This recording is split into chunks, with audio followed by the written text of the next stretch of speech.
Yo, what is up, everybody? Let's go back again.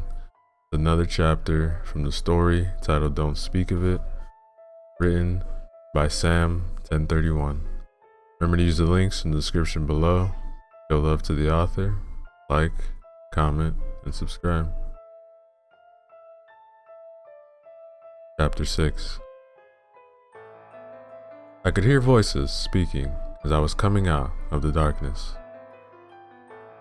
I slowly opened my eyes, and I seemed to have a hard time adjusting to the light. As I regained my focus, I was staring up at ultra-bright fluorescent lights that seemed brighter than the sun itself. I began to look around in an attempt to get a bearing as to where I was. I could see Beth talking to someone across the room, and it became apparent to me that I was in a hospital. I looked to my right, and I could see an IV running into my arm. Both my arms and my waist were strapped down to the bed, making it impossible to sit up or even move my arms. God, you're awake! Beth was at my side before I could blink. Don't worry, honey, you're gonna be fine. Doctor says you're gonna be fine, and I already have someone coming to speak with you about what happened. When you're ready, of course. She was staring down at me with a look I have never seen before. It wasn't just concern. It looked like fear, or maybe it was disgust. I wasn't quite sure, but it alarmed me. Look, we just want you to get better. I attempted to speak, but nothing came out. At that very moment, all at once, it all came back to me. The notebook, the howling man, Dale, my legs, don't speak of it. I lifted with all of my strength to pull my head up enough to look down to where my legs used to be.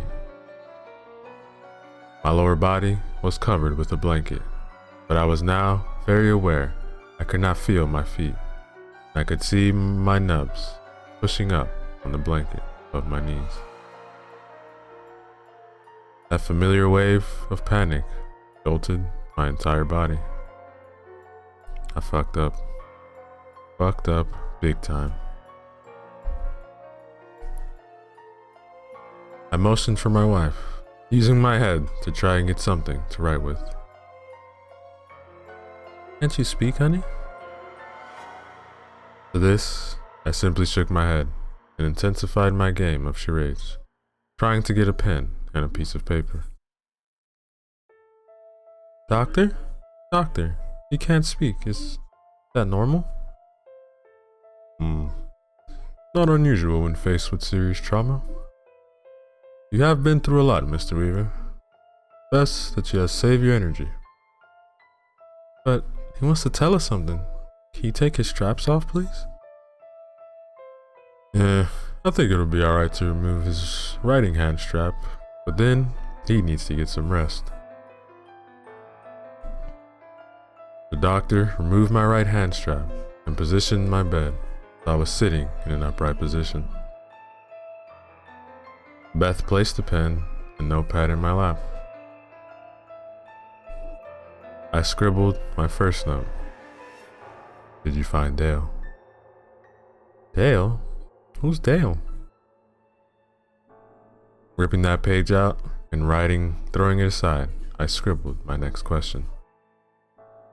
What happened to me? We found you in the woods. Ben, you cut your own legs off with a hacksaw. It was that stupid book, Ben. Drove you mad. Don't worry, we will get you help. Love you, honey. I scribbled another note. Where is the notebook? I told you to throw that thing away, Ben. All of this started when you found that awful thing. I threw it in the trash like you were supposed to. What is this notebook he's referring to? No, it's this stupid book he came obsessed with. It had this horrible creature in it that seemed to be smiling at you. It gave me the heebie-jeebies, if you ask me.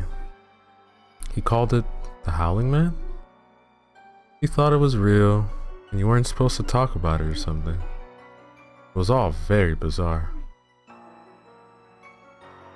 Beth attempted to say this quietly, just to the doctor, but I heard every word. My heart sank, and my stomach was in my throat. I was shifting back and forth, trying to get my wife to look at me. When she finally turned to me, I had my finger to my lips, attempting to convey her, shut the fuck up. I scribbled my last note. Don't speak of it. Oh, Ben, that thing is not real. It's not gonna get anybody. I say fuck the Howling Man. Ben, how's that, huh? Fuck him. I don't ever want to hear about it again. Suddenly, my eyes lost focus on my wife as I caught a glimpse of something just over my wife's shoulder that seemed to appear in the window. It was him. The Howling Man, with the all too familiar grin, was looking right at me, waving his finger side to side at me. I couldn't hear it, but I knew it was making that clicking sound, as if to say, shame, shame, shame, I know your name. Unfortunately, this wouldn't be the last my wife hears about the Howling Man. At least I know who it's after now. And that, ladies and gentlemen, the end of our story.